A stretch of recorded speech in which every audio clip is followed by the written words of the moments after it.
Hello, and welcome to this episode of XYPN Radio. I am your host, Alan Moore, and I'm excited to welcome XYPN member Maggie Klokkenga, founder of Make A Money MindShift. Maggie started her career as a CPA before deciding to get into financial planning and transitioning over to a large firm in the St. Louis area. She worked on a couple of teams at that firm and even worked remotely before remote was cool, so she and her husband could move with their kids back to her hometown in central Illinois. She started to see there was a disconnect between the higher net worth clients she was working with and her passion for helping clients get their financial foundation laid. So she decided in 2021 to start her own firm and is focused on providing financial coaching to her clients. She walked me through her process for working with clients, which ranges from 8 to 10 1 hour long meetings over as many weeks, and the positive outcomes she's seeing from her clients from the work she's doing. At the end of the episode, she shared her experience about attending XYPN Live for the first time this year. So if you're on the fence about joining us in Minneapolis in October 2024, definitely tune in to hear her perspective. Without further ado, here's my interview with Maggie. Hey, Maggie, welcome to the show. Thanks so much for being on. Thanks so much for having me, Alan. It's great to be here. I'm really excited for this conversation because I was looking back at our notes and you had sent in an email to the podcast over 2 years ago now when you were just launching your firm. I think you were still in the registration phase and talking about this crazy idea that you had for a financial planning firm that was really focused on coaching and doing things with a different model. And so I'm super excited to learn more about that model and how that has gone for you. So thank you for taking the time. Yeah, absolutely. And I'm just excited to talk about it. This is something that I think was a little bit newer to the XYPN community when I joined. And so yeah, thrilled to talk about it today. Absolutely. So, going back in time, I'm curious about your path to becoming a financial planner. Have you been in the industry or did you career change from a different industry? So I didn't make a huge pivot. I'm a CPA.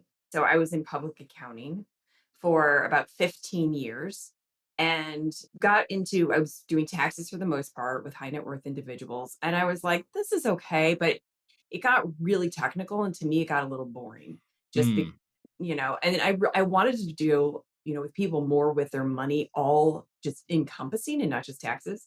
So literally went down the street, like 3 blocks down the street in St. Louis, and went and joined an investment advisory firm there. And so that's how I got into financial planning, was through the CPA route. how do you feel like the tax background? I mean, that's really, especially if you're working with high net worth, that's really technical. That's a lot of tax knowledge in your head. Like, how has that impacted, I guess, your work with clients today, even? It's I'm so I will tell people I'm always thinking with my tax brain. And so my example is, and this is dating myself, when Oprah would be like, and you get a car, and you get a car, and you get a car, my thought was, and you get taxed, and you get taxed, and you get taxed. So I'm always thinking with the tax head, sometimes to the detriment, but it has come in handy so often, both with the coaching and planning clients. With that first role with an investment firm, like did you have any struggles sort of with people just viewing you as, oh, she's the accountant who we brought in to talk taxes, or was it a pretty clean transition, smooth transition into being an advisor? Yeah, that's a great question. It actually, I think it was more my brain telling me that I wasn't ready. There were things that investments, small cap, mid cap, large cap, I never had, learned that or talked about it in accounting, but they really, I mean, it was pretty much baptism by fire when Mm. when I joined that firm and just started really like meeting clients right away, sitting with another advisor, just learning the ropes from the get-go. So that, I think, was really a great way to learn because, we are our worst enemies. And so we will maybe say, oh, I'm not ready yet. And, by getting thrown in, you're like, okay, here I am. And you just learn so quickly, just, all the different caveats of financial planning that way. So how large was the firm? Yeah, the first financial planning firm that you were at. The first firm, so it's Minetta Group in St. Louis, and then they have, oh my gosh, Okay, so it is a big it's firm. a big firm. Yeah, and but the interesting thing was, and this is one thing I learned, is you worked on teams. And so your team worked on only those clients. And so there was all these different silos, but then we had the governance of overall of Minetta. But yeah, so you worked within a team and then you had those clients that you worked on. Okay.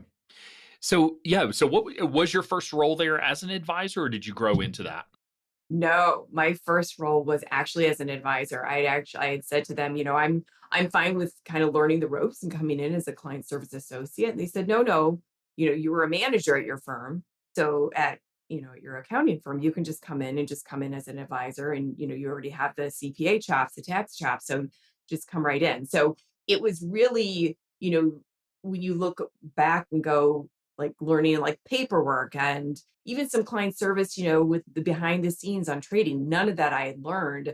And so sometimes I would learn it because I had to, maybe somebody was out of the office and sick, or maybe there was some piece that they might gloss over. And I would say, but I really want to learn about that. Can I ask a few more questions? So then I could get comfortable and say, okay, now I know what's going on, behind the scenes.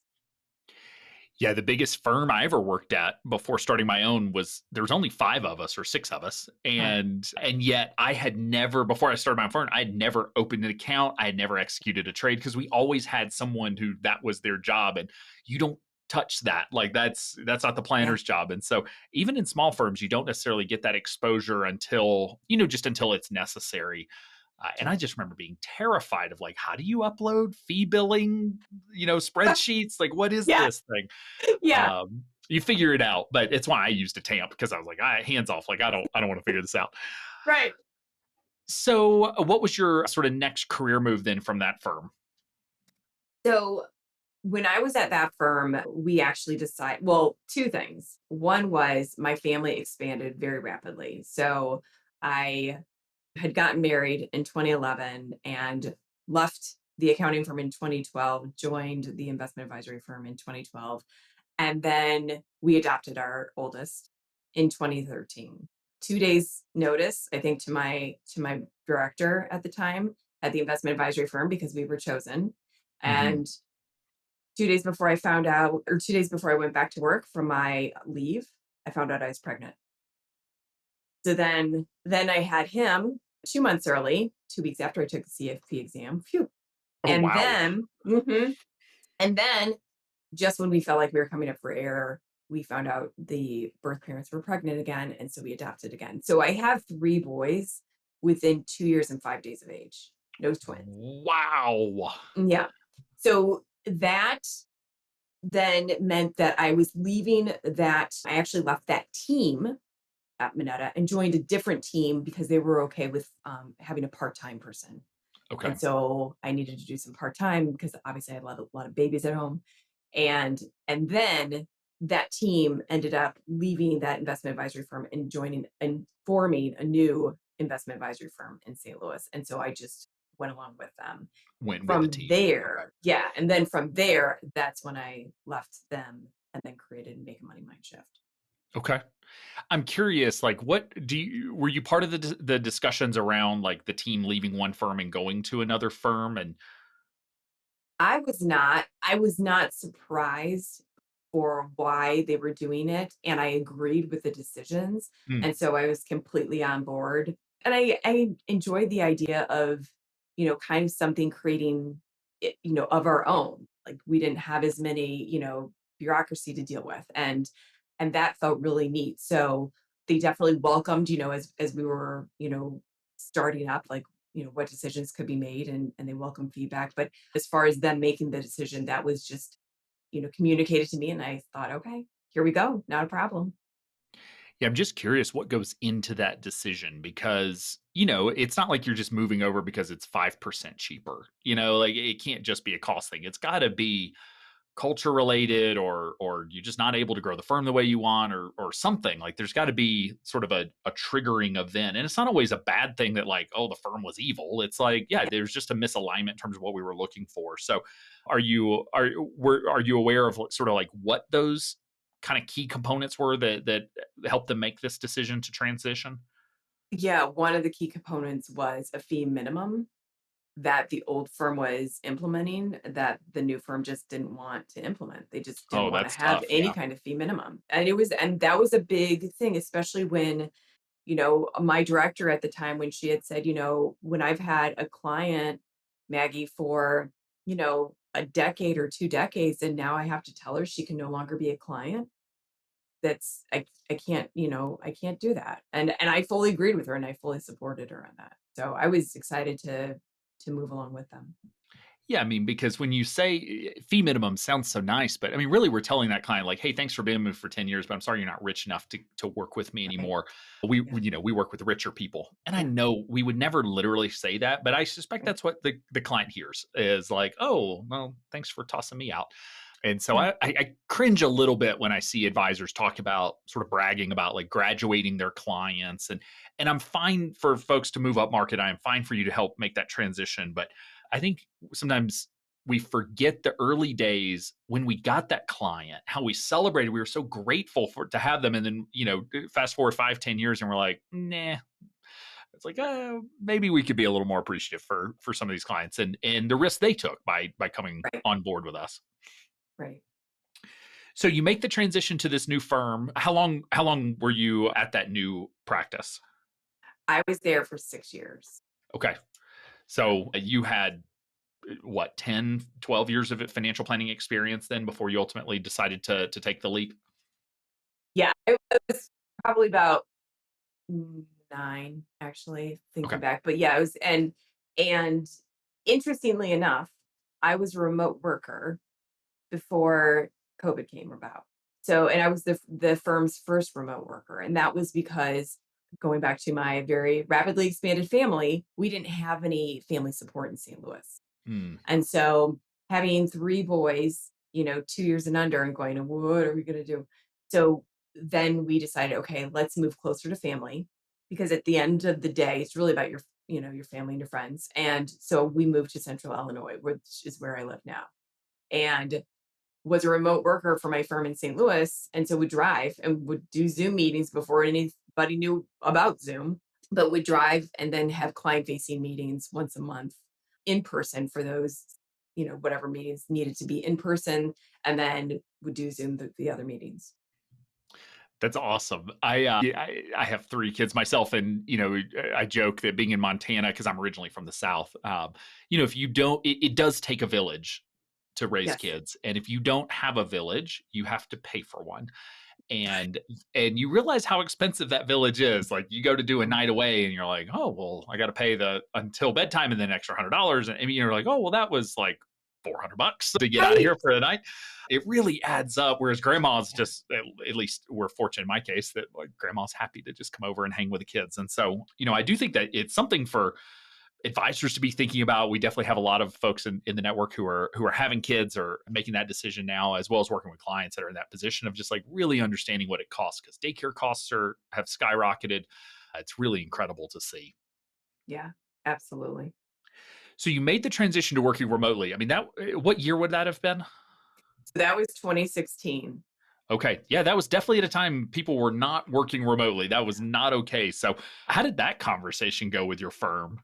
Yeah, it was actually it went really well. I wasn't, naively, I just went and spoke with my director and just said, obviously she knows about my family and that we were really hoping to move closer, but I would continue to love to work for the firm. And is there a way that we could make this work?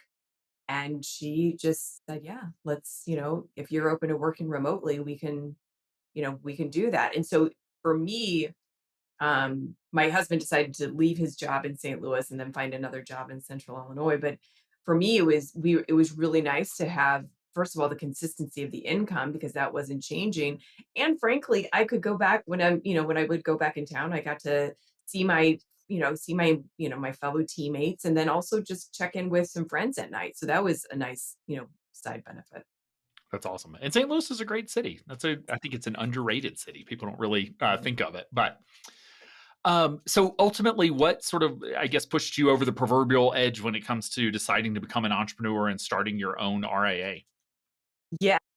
And I call myself the reluctant entrepreneur because I didn't come from a family of entrepreneurs. It wasn't anything that I thought I saw in my plans. And then being in the CPA world, I consider myself a really good worker bee because you just put your head down and you do taxes.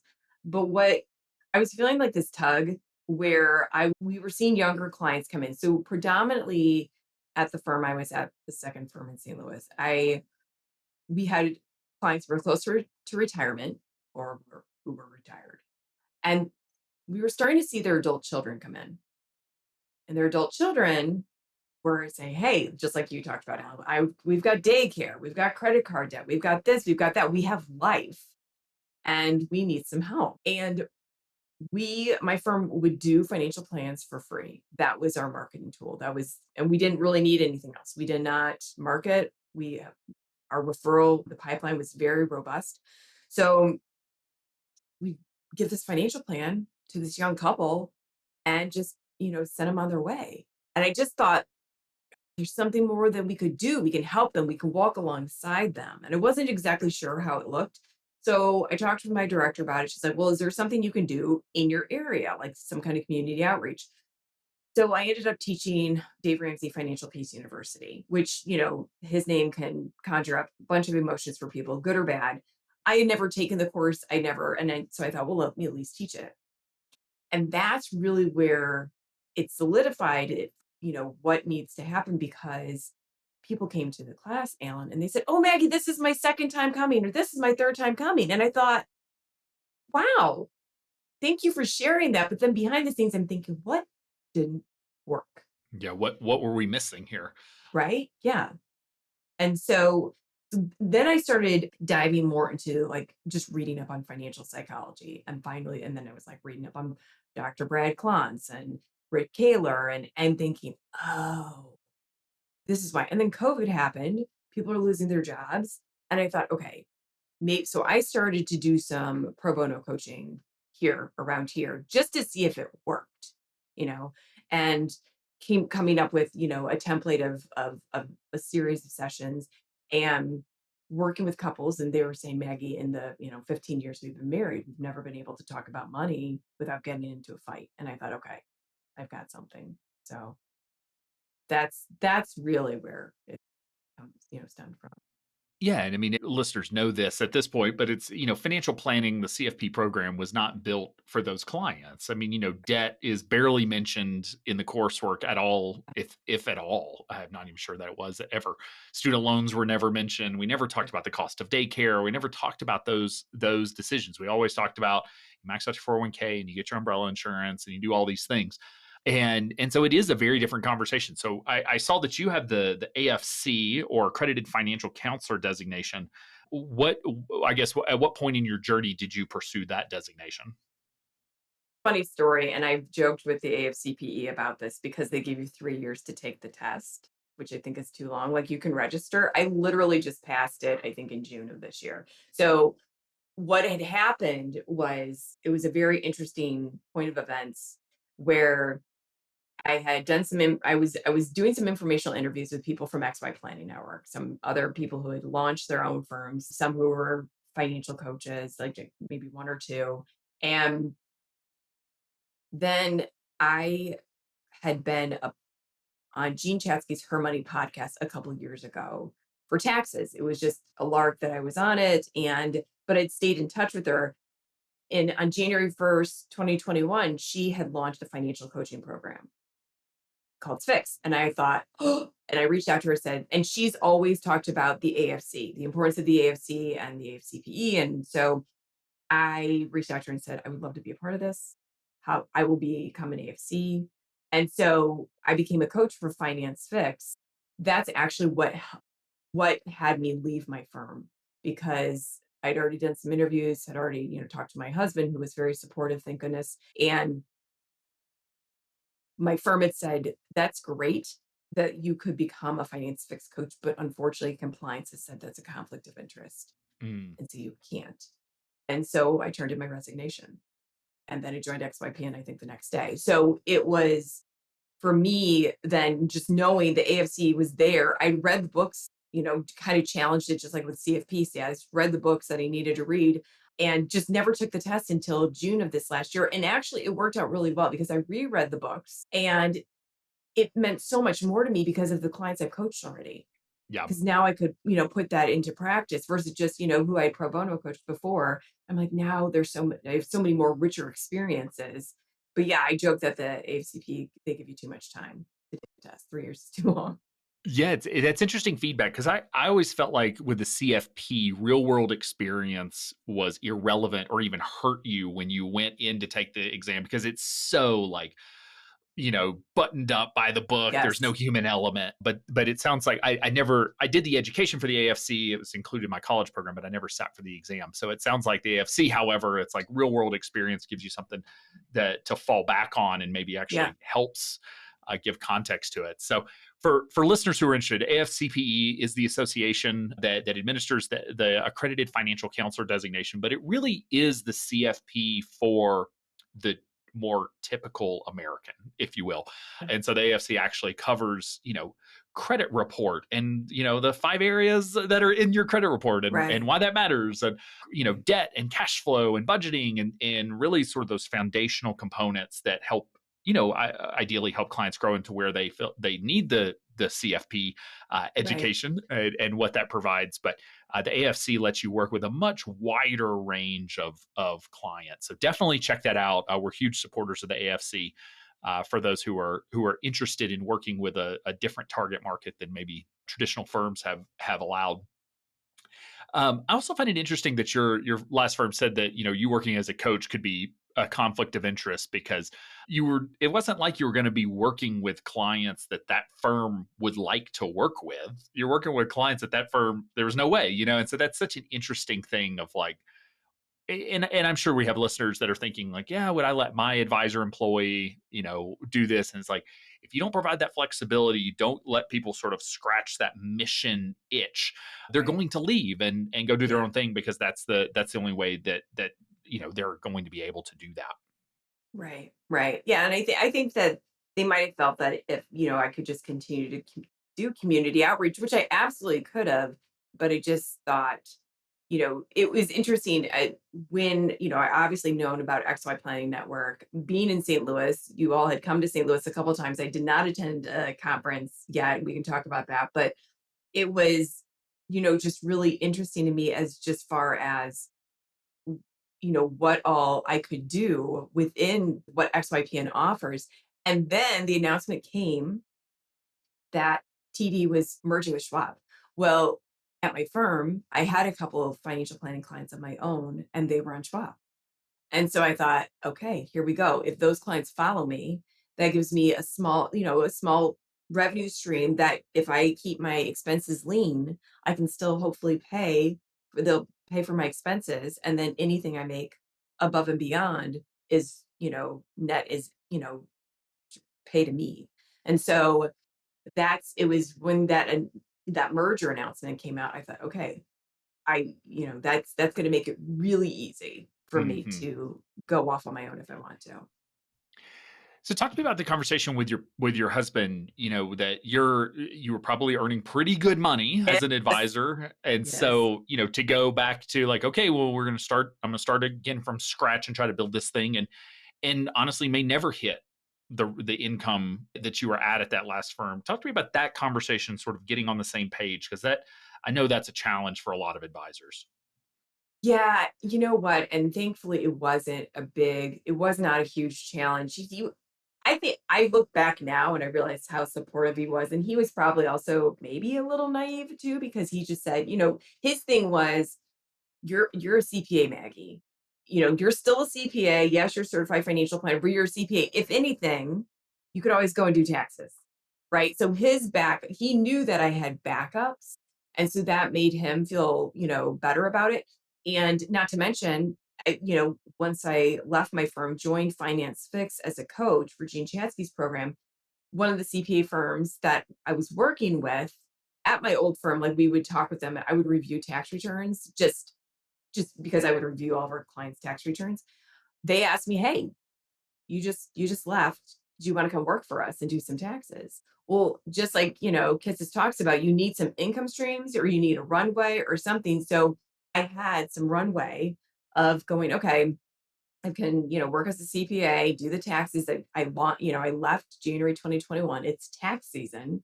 So, it was easier, I think, for my husband to say, okay, this makes sense. And he is really my biggest supporter. So when there are, the down days or the down hours, the 15 minutes you're flying high, and the next 15 minutes you're depths of despair, he has been the one who will bring up the flexibility that I have for our family and how big it is and how important it is and how it's the finances are, the money that I can bring in, that helps. And that's a key piece. But as well, do I have to earn as much as I was earning at my home firm? I don't. And the flexibility is really it's a huge non-financial piece that, has really worked out well for our family. It is one of the beauties of this industry is that you really can design your ideal life and build the firm if you choose to be an entrepreneur, build the firm to support your great life. And great life for you today means more time and flexibility. And that means giving up some income. That's fine. There may come a point where that starts to shift Yeah. and you can start taking on more clients if that's what you choose to do. So, do you keep your hours sort of restricted in terms of like what hours you're working during the week? I do, although my husband would say you're working more than you ever have, Maggie. So that's there is a piece where I'm realizing, but I work 8:30 to 2:30 because that's school hours. During the summer times, my boys go to camp nearby. And so I actually have more working hours during the summertime because you can't pick them up till 4 o'clock.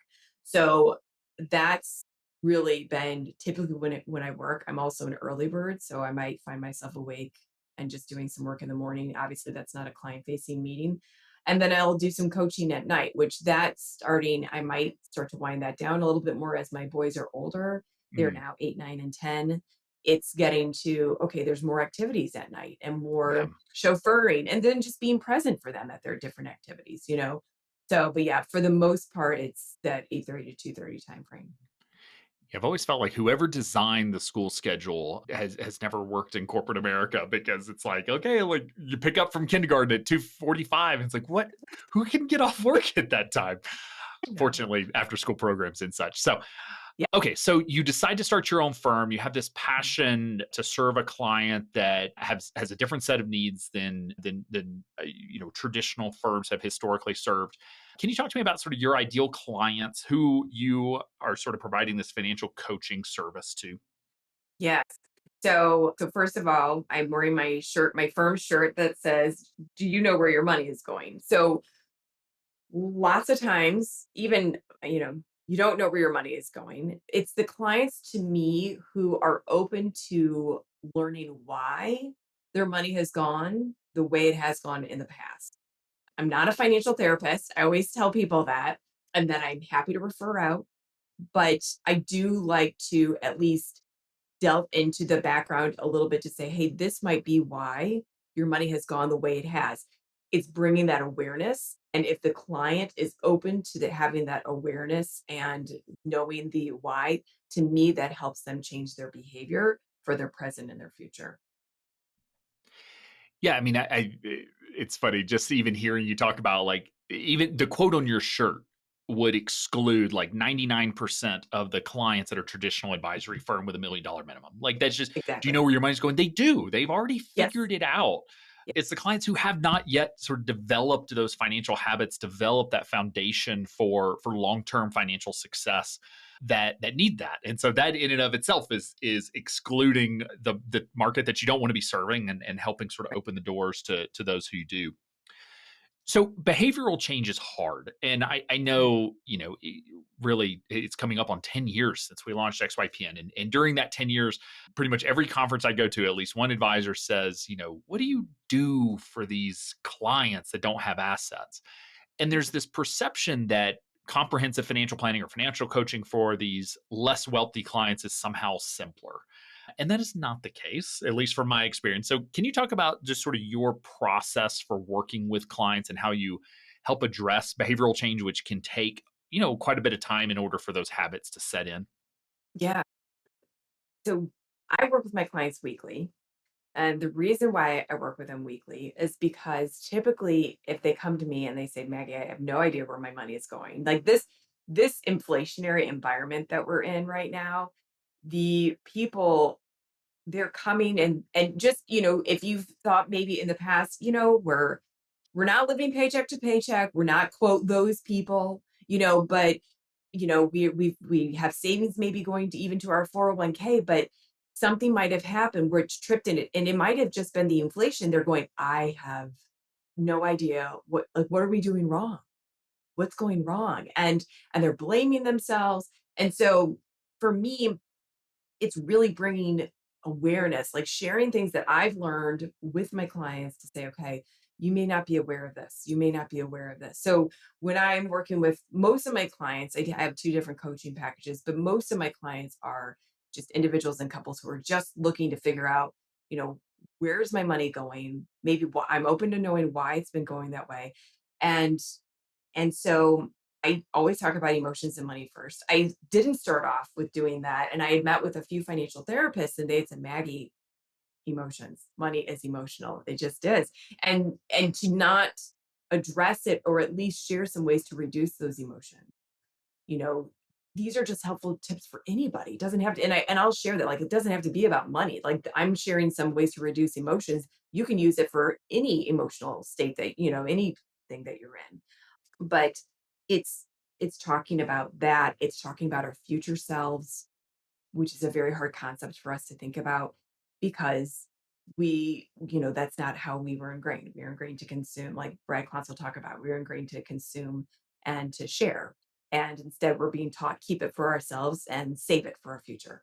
I use the Klontz money script inventory assessment, which I Mm, love doing because again, it's just bringing that awareness to clients and saying, oh, I didn't realize that when I was a child, like I heard my parents say this to me, or they didn't say things to me about money. A lot of my clients will say, they never told me anything about money.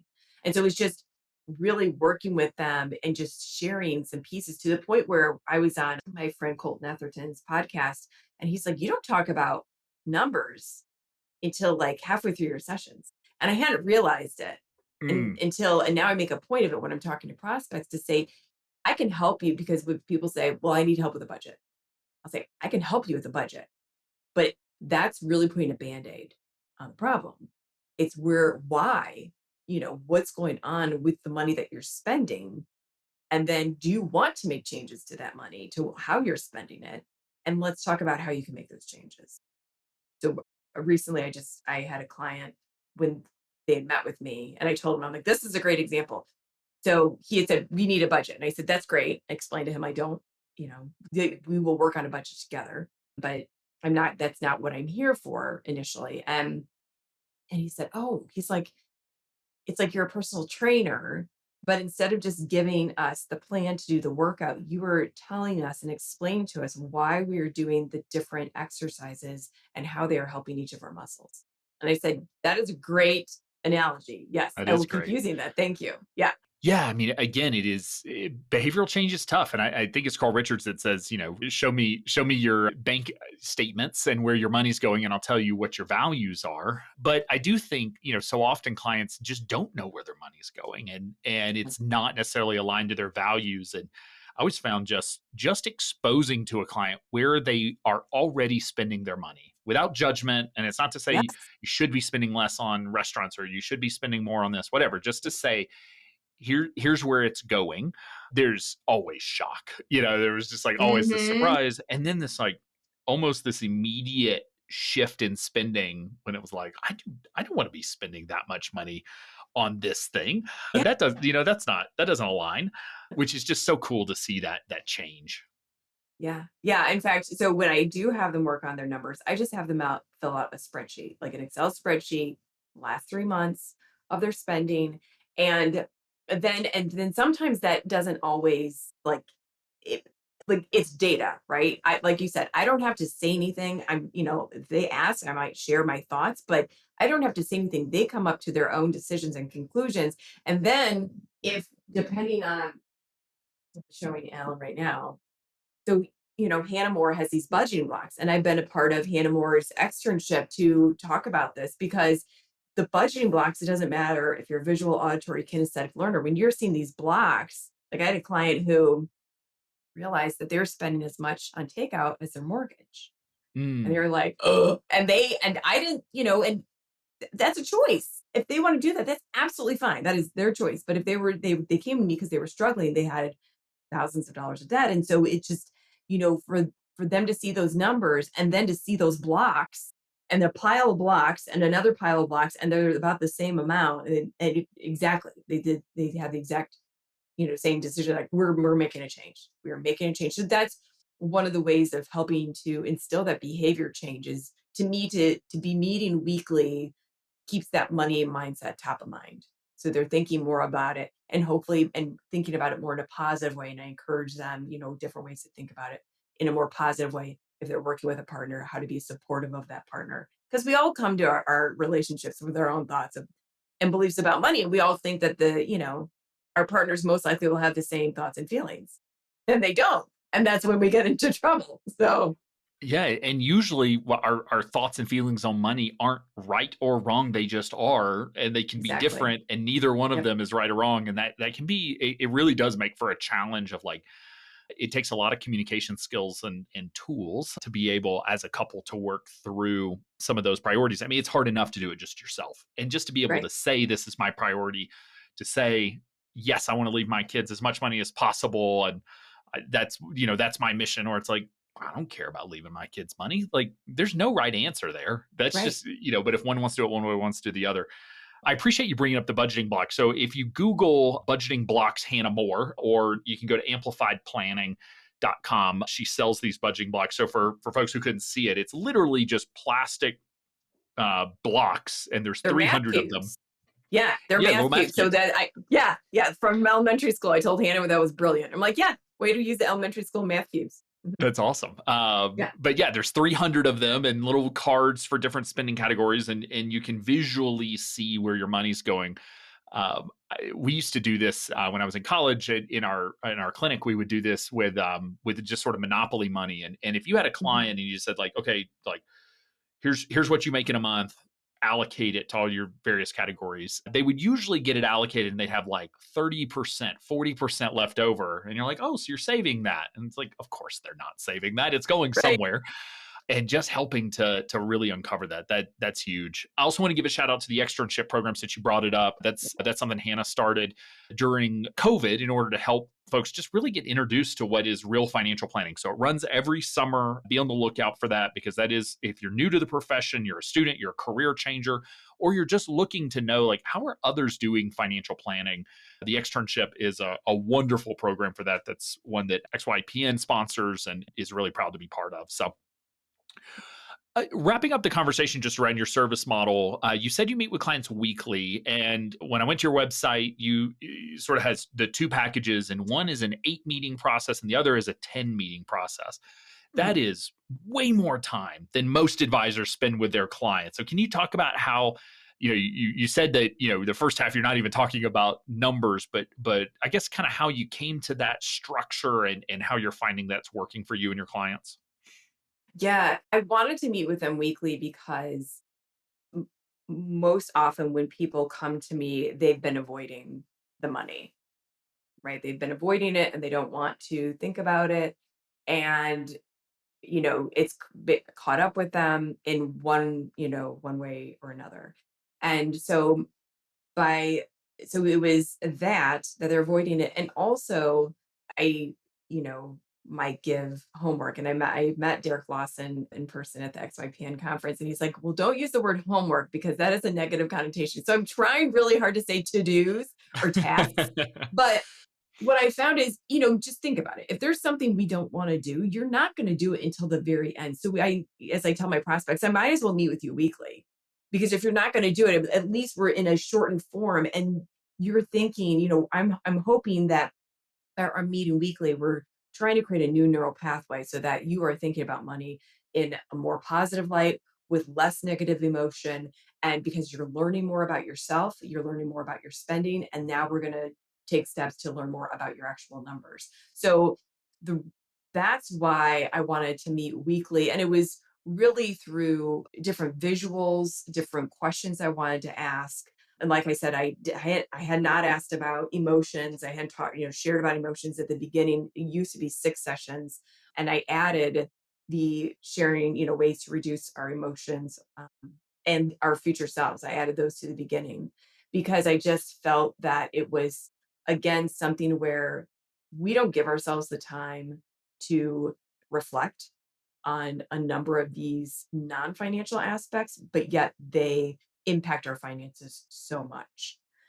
So that's really where it came up with the 8 sessions. And I will say, for those, if you're thinking, when you talk about like setting fees and figuring out fees, I will share this because I laugh about it now. My CPA brain, this is to me so nerdy. My CPA brain thought, oh, I will charge, I think it was 1% of adjusted gross income for the fees with a maximum amount.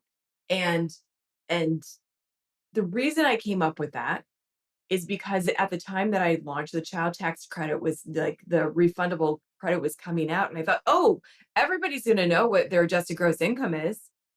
No, Maggie, nobody knows what their adjusted gross income is. Nobody knows. And it was actually my husband and literally I didn't, for the first few months, crickets. Like I was, doing the taxes. There was nothing going on. I was state registered. Nothing was happening. And my husband just said, why are you trying to bill that way? Like, why is that your fees? Like, why don't you just do it per session? And I thought, oh, he said, that's going to be a lot easier to understand. As soon as I changed it, then I started to get prospects turned Mm. into clients. Like it was just so, if you're thinking about changing your fee structure or you're, not like, don't beat yourself up because, it, it just was so like, I thought, oh, of course everybody's going to know their AGI. No, Maggie, nobody. It's a good reminder to always run things like that by a non-financial planner, because I hear that Yes. a lot where it's like, oh, my Yes. partner or my best friend or my Yeah. adult kid was like, well, that's stupid, and it's like, Right. yeah, there are some, there's some sort of industry, because if you talk to an advisor and you say you charge on income, be like, oh, that's pretty cool, like that's a way to do it, like, Yeah. Right. uh, It's like that doesn't make any sense. And if anything, now people will say, "Oh, you charge like a therapist," and that's when I say, "I do," and I am not a financial therapist. Let me make that. So let me just, and I can absolutely refer out. I am not one, but yes, I do. I do charge like a therapist. Yeah, Absolutely, because you charge per session. Are you I do. collecting the fee up front? I think your website said it was $150 a session. Is it just each time they come in over that 10-week period, they're paying the $150? So the 150 is for my women in transition. So that's for the Okay. 10 sessions. If it's my more common package for individuals and couples, it's 175 for individuals, it's 225 for couples. And the only fee that I ask for initially is just one session, and that I apply that to the last session together. And that's basically to get those 8 Zoom calls on my calendar so that they've place marked them, right? So other than that, I will tell people and through Advice Pay, right? So I use Advice Pay. Advice Pay gives you the option of allowing credit cards. It also allows you ACH. And so when I'm speaking with prospects, I'll say, look, I will let you pay by credit card for the initial deposit, but that's the last time I'm going to be a part of your credit card debt Hmm. because it wouldn't behoove me to be a financial coach if I'm adding to your debt. And they understand. And I will tell them and I've always worked with every client. I do not, very rarely do I invoice weekly. I usually invoice, every other week when someone's paid, if it's every month, like I'm a very trusting person. I've been burned once, but apart from that, it's like I want to help them. I don't want them to feel like they can't work with me because they can't, pay me every week. So. So one thing you mentioned earlier in the show was that you felt like prior firms just doing sort of these one-off plans for free, and then there was really no follow-up. What are you seeing in terms of outcomes for your clients going through this process? It's really intensive. They're really committed. I'm just trying to think for myself what it would take for me to commit to a 10-week, 10 hours of work with an advisor. It's a it is a commitment, time and Mhm. money, but a lot of time. Mhm. And so I guess what are you seeing in terms of outcomes for these clients that I guess gives you a lift in terms of seeing that you're really helping them? Yeah. So some will come back and share with me just like I had a client and again, this example is not going to be for a traditional financial planning firm. This client, I had her as part of her cash flow plan that I prepared. I said, okay, if you could save $40 per month. So save $40 per month, and that's, you're going to be starting working on your emergency fund. And we were having her set it up for using a high yield savings account. And she came back to me less than a month later and she just said, Maggie, I decided I was going to do $20 a week instead of $40 a month. And the reason why, and there's research on this, that basically a smaller amount, you know, at a more frequently recurring time frame is easier to stomach than a Mhm. larger amount one time. And so she said $20 because I can make the decision every week. Well, do I really want to save the $20 or do I want to actually go spend it? And she had set it up for automatically recurring, but she knew that she could have the choice because $20 to her wasn't that much, and she let it go where she was recurring. It was, saving, and she was so excited because I think when she had emailed me, she had probably maybe it had been a little like 5 or 6 weeks because she had $100 saved. And she was over the moon because she's like, "I've never had $100 saved. I've never been able to when I see money in my bank account." But the thing was the bank account was somewhere else, right? It was in the high yield savings account. She hadn't even looked at it. And so she was just thrilled. And then I had on a totally different, I had another client who we were talking through her numbers and, kind of came to this, come to Jesus where she probably would be better off if financially if she could sell her house and downsize. Mm. And this was a home she loved. She Yeah, knew that that's a it tough had some problem. conversation. That's a tough conversation, and financial planners have this conversation. But as her coach, I just, worked with her on one of the things I work with. I introduced like a money script thought ladder. So it's thoughts that you can have about money scripts that may be serving you in your life that maybe you want out of your life. So she had written to me and she said, I kept going through my thought ladder and, the specific rung and we downsized, Maggie. We did it. And they went from like an $800,000 house to I think it was about 400, 450. And she said, I feel so much better now. And she just emailed me again recently to say, okay, next thing are the storage units. Like I'm getting Mm. rid of it. And it's the thing is it's a very intense amount of time for me to be working with somebody. And I do know that. And I'm always very appreciative. And I let them know, I'm always their biggest cheerleader. And then it's, making sure to set themselves up for success. Like I always tell them, I want to empower them. I don't want to enable them. So I want them to learn these, steps so that they can work and go off on their own and be successful. And so, to get that kind of feedback is obviously very, heartwarming to me because it means, okay, it is working, even though it's a short amount of time that we may be working together. I do offer ongoing coaching if people want it, but typically they usually, if they need a little bit, they might meet with me for a session or two. And it's just to kind of get them comfortable with just, look at paying attention to their numbers and figuring out, or it might be, something simple like, hey, I just got a raise and this dollar amount's coming in now. How should I be looking at, you know, allocating this money? So it might be something like that. But it's been, hearing their outcomes and knowing that they're taking the steps, they're changing their behavior is it's awesome. Yeah, those are the stories to record and kind of put in that we have a XYPN is the shit channel in Slack, and it really is where we put some of these stories because that's when a member complains or gets upset with us or whatever, like we can kind of fall back on like, okay, yes, this person's upset, but but let's think about the good we're doing here, Yeah. and advise. I definitely recommend that advisors have the same. Yeah. So I guess I have two final questions for you. One is just coming out of the pre-call. You mentioned that XYPN Live in Atlanta was your first XYPN Live conference. And I hate to make this a self promotion. It's never the goal here, but I just wanted to hear your experience and want listeners to hear your experience at the conference if they are on the fence about coming or trying to decide if it's the conference for them.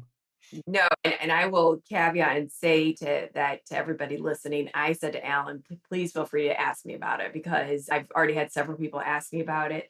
So I knew that I wanted to go to XYPN Live because I wanted to network with advisors. I have a lot of financial advisors who refer me financial coaching clients because they realize these are people who are not yet ready to meet with them.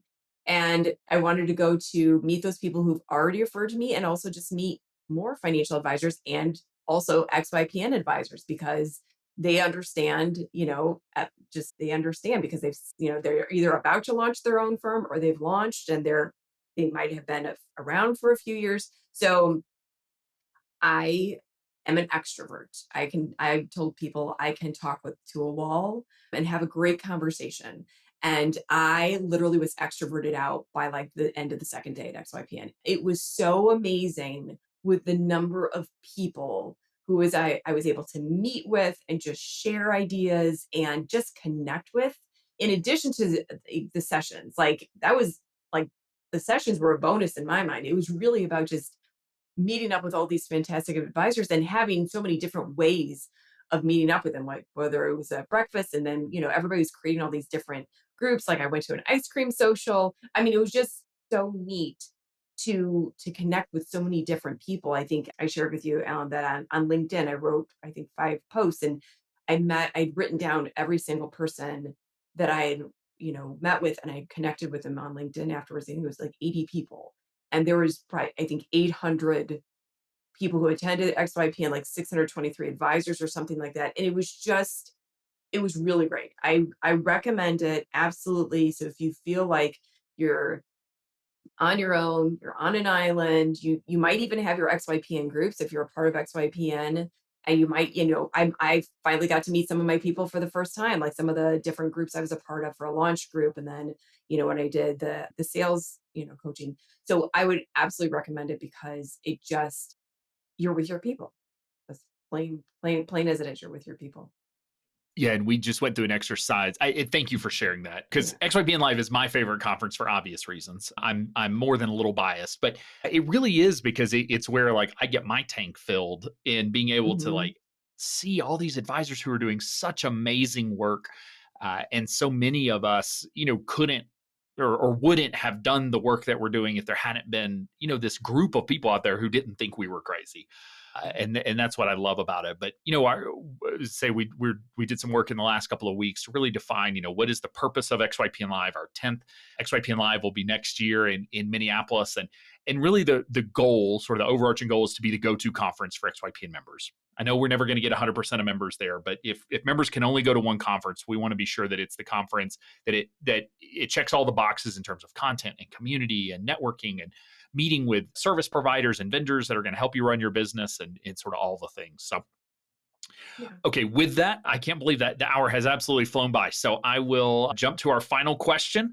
And that is, if there's one piece of advice that you wish you could go back and give your younger self, what would that piece of advice be? It's so good because I asked my coaching clients to do the same homework. And it would be honestly to just know that if you go and do something on your own, it can be very hard, but the rewards are unbelievable. Absolutely. It is a tough journey, but I think most of us find it to be worth it in the end. So, Yeah. Yeah. Maggie, thank you so much for taking the time to come on the show and share your story of building a practice that really supports your great life and the life you and your husband have agreed to live with your kids. And it's just so awesome to see that come together. So thank you for taking the time. Thanks, Alan, for having me. It was great.